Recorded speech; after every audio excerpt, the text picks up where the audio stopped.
Good morning, afternoon. My name is Officer Salim Howze. My first, sorry, my first interaction with a police officer was officer friendly in kindergarten. Came to kindergarten, handed out football cards of all the most famous football players, and that was the highlight of elementary school and kindergarten was meeting officer friendly.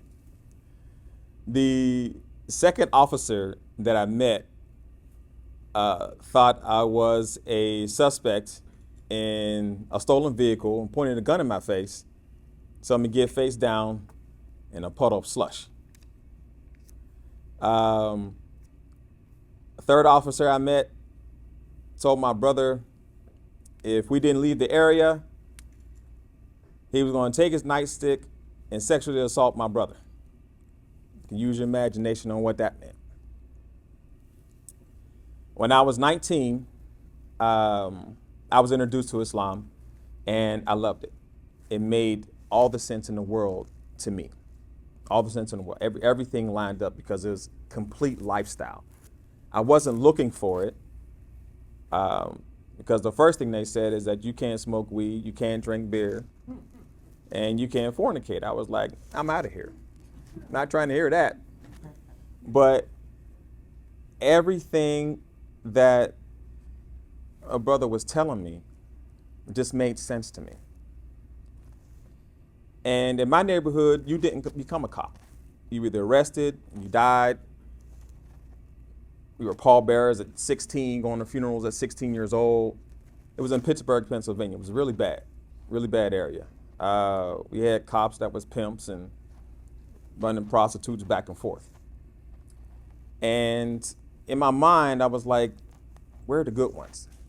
I know there's an officer friendly somewhere out there. When I was 26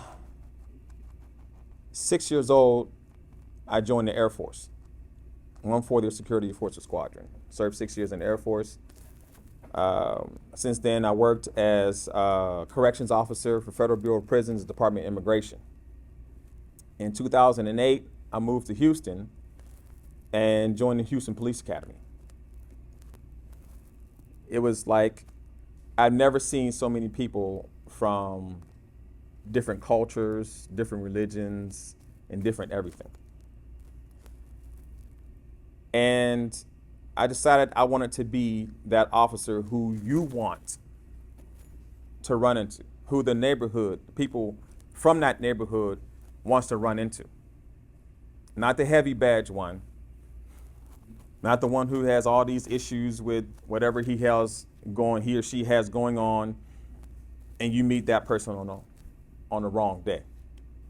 I've had family members come in contact with law enforcement officials, and I wanted my family members to be treated justly and fairly. And sometimes that happened and sometimes it didn't. I've met people of all different faiths. I have a good friend who's she's Hindu. I have a good friend who is Jewish, and good friends that are Christian.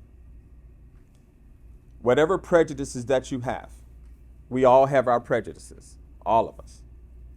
Whatever prejudice that you have, leave it where it's at. I'm not here to change your life. This is not going to change your perspective or your life. But when you come across somebody and you don't know their background, you don't know their history, you start making comments. You start bringing out your prejudice. You're going to jam yourself up. Okay, you're going to disgrace your family. You're going to disgrace that uniform. So leave it at home. You're going to meet people from all walks of life like you did in this class who don't fit that stereotype that you have.